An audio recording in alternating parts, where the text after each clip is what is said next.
Hey guys, what's up? This is Mel, and I'm here to talk about Arrow episode 419 titled Canary Cry, which premiered Wednesday, April 27, 2016 on the CW. And guys, this deals with the aftermath of the previous episode, and that is with Laurel's death. So let's get right into it, 10 o'clock. And something new that we learned in this episode. So this time, the flashbacks for this episode are in May 2013, right around the time of Tommy's funeral. We see Oliver not having the guts to go because he blames himself for Tommy's death. So instead, Laurel gives the eulogy for Tommy in Oliver's name, including him in her words for Tommy, saying how they both loved him and how he would be greatly missed. Later on, we see Oliver and Laurel reminiscing about their memories with Tommy, as well as seemingly to start things back up with each other. They have a kiss with each other, but then Oliver leaves a goodbye note to Laurel telling her that he needs to go deal with his issues, saying that she can change the city on her own. And then we see him flying back to Lian. So these flashbacks take place between the season 1 finale and the season 2 premiere. So in the present day, we see everyone dealing with the aftermath of Laurel's death. We basically see everyone blaming themselves for it. Diggle goes to extreme measures to find Andy, who he believes that his betrayal is what dominoed into Laurel's death. Diggle goes really over the edge when he pretty much attacks Ruve Adams, which gets her to start a media manhunt for the vigilantes with the police involved. We see Felicity blaming her absence from the team being a factor in Laurel's death, thinking that if she had been there, maybe she could have prevented it. We also see Captain Lance calling in Nisa to somehow get access to the Lazarus Pit to bring Laurel back, only to learn that it was destroyed months ago, shortly after Sarah was brought back. So Captain Lance is in denial about Laurel's death until he realizes when Oliver is trying to tell him that Laurel is gone, that Captain Lance has truly lost his rock that was Laurel, and he breaks down with that. As all this is happening, yet before Laurel's funeral takes place, we see a teenage girl by the name of Evelyn Sharp, played by Madison McLaughlin. I know her as Chrissy Chambers on Supernatural, and it shows her actually pretending to be Black Canary as she terrorizes anyone involved with Damien Dark. Her motive is that her parents were actually killed around Christmas time by Damien Dark in those suffocation chambers that Felicity, Diggle, and Thea found themselves in around Christmas time. So because her parents were killed through that, she blames the Green Arrow for abandoning her. So she steals the Black Canary outfit and the sonic device to take out her own revenge against Alex Davis, who she believes was working for Damien Dark, as well as Ruve Adams, who she knows is connected to Damien Dark. But yeah, lucky for Ruve though, Oliver as Green Arrow talks Evelyn down from killing Ruve Adams, because not only does he not want her to kill since she is a teenager, but also because if she kills while wearing the Black Canary mask, it will tarnish the legacy that Laurel had created. So eventually, Evelyn doesn't kill Ruve and she runs. Oliver manages to escape before Ruve gets the police to arrest him. And that is that. So then the episode ends with Laurel's funeral, and we actually see Oliver in attendance giving the eulogy for Laurel, which he reveals to everybody that she was the Black Canary, that is the real reason why she died, that moments before her death, that was the secret she told him before she died. And we see Captain Lance really breaking down by this news. We see Laurel's mother truly shocked by this news.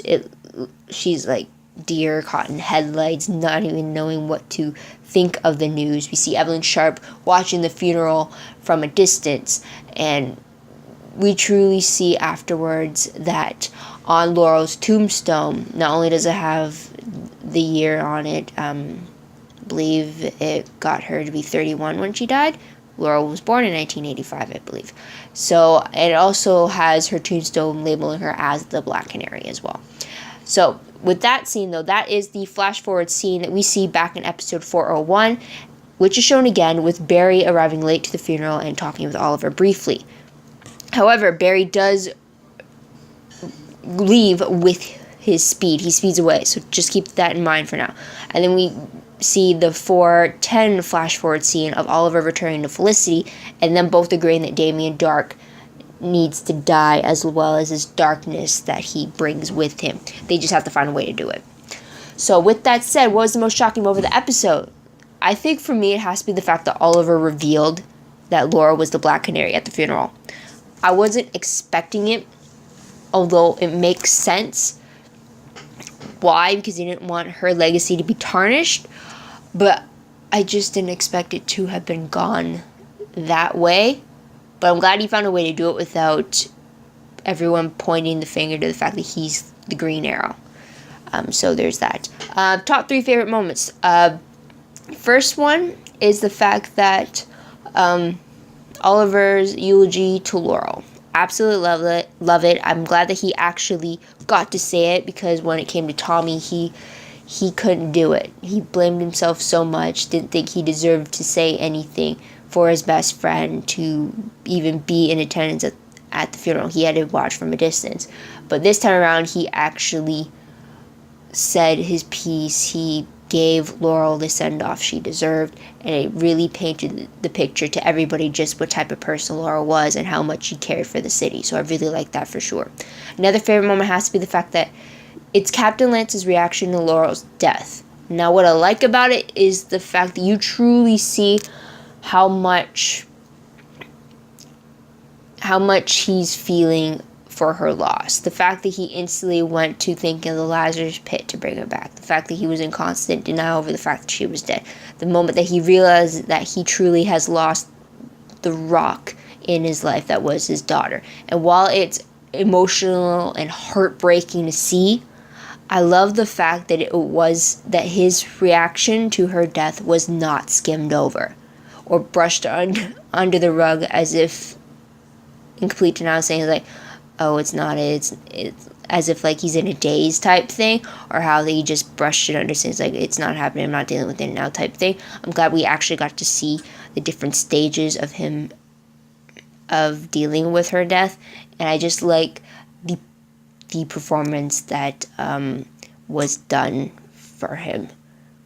That seems very morbid, but I always like the very powerfully emotional scenes, because that's when you truly get to see the character down to the very core. No mask, no facades, no ulterior motives or anything. That you truly see who they are down to their core based off a powerful emotion shining through. And I really like that. Last favorite moment has to be Evelyn Sharp. The only reason why I probably liked Evelyn Sharp is probably because Madison McLaughlin was playing her. But, yeah, I definitely liked how she had the training that she was able to pull off being Black Canary. It makes sense now why during that hospital scene, when this random girl just walks through the hallway, interrupting the team as they console Captain Lance, and then all of a sudden you see this random teenager walk through the screen. I could have sworn I thought it was Chrissy Chambers, again, character from Supernatural that Madison plays. So then to see her actual face as Evelyn Sharp and say like, oh, so that is her. I wasn't imagining things. So that was it was great. And yeah, so it was great to see her playing Evelyn Sharp. If it was any other person, I don't think I would have liked the character as much as I did. But there's that. So top 3 peeve moments, moving on. First one has to be the Oliver talking Evelyn out of killing Ruve Adams. Now, I know the reason why that had to be done. Because he didn't want to tarnish the Black Canary name. He didn't want to make the vigilantes out to be murderers. But that damn woman was smirking throughout the whole thing, knowing that she wasn't going to be killed because Oliver was going to do the right thing and talk down Evelyn from killing her. The whole time I was just wondering, please just put a bullet through Damien Darhk's wife's head, because I really want her dead. I do not want her being the mayor at all. And the fact that she was smirking through the whole thing, she couldn't even play the part of a terrified citizen with a gun to her face. She couldn't even do that. She had to smirk through the whole thing, knowing that she's not going to die. I mean, like, come on, seriously? She needs to go. She definitely needs to go. So that's what pissed me off, for sure. Okay. That's it. What moment I remember most when I look back on this episode? Laurel's funeral. Definitely, for sure. It's going to be her, there's a timer. It's hers. That's going to be the big reminder, for sure. Episode is called Canary Cries, so big giveaway right there. So moving on to random questions. First one, will we see Evelyn Sharp again as the new Black Canary? I hope so. It'd be great to see a different person betraying the legacy, and just seeing that even though the originator died, the legacy continues on. Because essentially Sarah was Canary, and then Laurel transformed Canary into Black Canary. So it'd be interesting to see Evelyn further grow the legacy, I guess you could say. Hopefully, but that's only because Madison McLaughlin is playing her. That's it. Second question, how does Barry having his speed in this matchup? Because it definitely doesn't match with what is happening over on The Flash, especially with episode 209, or 219, which just aired the same week as this episode aired. So it doesn't really match up, even the numbers. I'm assuming 219 is supposed to match up with 419 in regards to timeline, and yet this one's not really matching up for me, so it's like, what is going on? So anyone have any questions about that? Let me know in the comments below, because that is messing me up right there in regards to timelines. Last question. Is this true that the last episode we'll see of Laurel in the present day? It was great to see that in the flashbacks we got to see Laurel in them. So essentially she wasn't just a dead body in this episode. But I'm wondering if that's the extent that we'd see in this episode. I don't know. Let me know. Also, another question though. Was anyone else disappointed the fact that Roy Harper didn't somehow make it to the funeral? I mean, yes, the city is supposed to believe that he's dead, but couldn't he have, found a way to still be in attendance at the funeral? I mean, head off in the background, hide under some shadow or something like that, because I feel like he should have been there. Nisa was there, the team was there. I didn't really get to see if Curtis Holt was there or not, because he knew she was Black Canary. They showed Evelyn Sharp was there, but was Roy Harper there and we just didn't see it? It just doesn't seem right that he's not there. And I'm still wondering if and when Sarah is going to find out about Laurel's death, since she's time traveling on Legends of Tomorrow. So there's that. Moving on to predictions very quickly. Based off the promo for 420, it looks like we're going to see just what Project Genesis is all about. And it seems that Andy Diggle gets his hands on Brother John, and he tortures him to the point that he prepares him for Damien Darhk.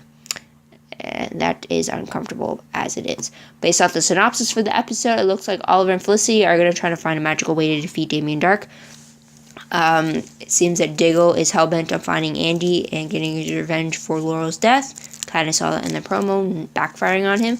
And it looks like Alex Davis takes Thea on a vacation that turns into a nightmare.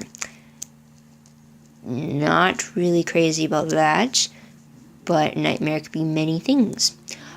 So we'll just have to wait and see on that. Overall, though, hopefully we'll see Evelyn Sharp again. Like I said, definitely love to see Madison back playing the role.